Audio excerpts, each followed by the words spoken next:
So from last year's team, you guys go to the NAIA title game, losing overtime. Thanks for bringing that up. Sorry, you lose a couple of All-Americans, an honorable mention All-American, right. But now you guys are 16-1 again this year. What have you guys done to kind of absorb the loss of that much production and still be successful so far this year? Well, I think, obviously that loss was bad for us. We wanted to win it, but as far as for this team for this year, I mean, they're using it as motivation. They were so close, and the guys that have returned, they think about that a lot, all the time. I mean, I think about it probably every day. Every day that we're around basketball, I think about it.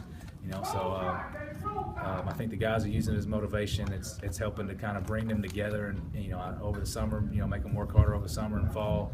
I know our first team meeting, it was talked about, and all those guys in those locker rooms said, we're getting back on that Tuesday night, and we're going to make sure, we don't, that doesn't happen again. Now, that's a long way away.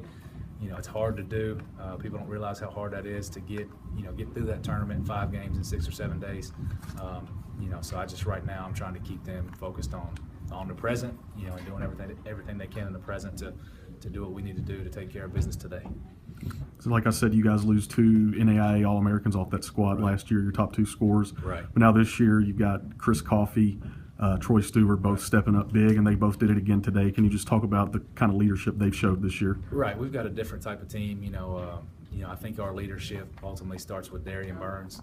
Even though he doesn't put it up in the stat sheet, other than the assist. I mean, his assist to turnover ratio is probably 5 to 1. I mean, but he's just such a great kid, and he works hard, and he's yes sir, and he's yes ma'am, and he just sets, he sets the tone for a lot of our team, and I think our guys follow him quite a bit. But you brought up Chris and Troy, and those guys obviously lead in the stat sheet. And, Troy's not a very vocal guy, but sometimes when he gets to scoring, you see a different side of him where he gets a little bit emotional, and that's when you feel good about his game. Chris Coffey just does it all. I mean, he goes in there and flies for tip dunks, flies to rebound. He's super athletic in our press.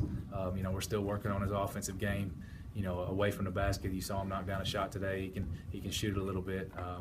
But those guys are doing a great job. And Trent Gilbert, of course, he struggled a little bit shooting the ball this season, but he's coming around a little bit. Hit some big ones for us last week in a tight game here. So we got a great group of guys.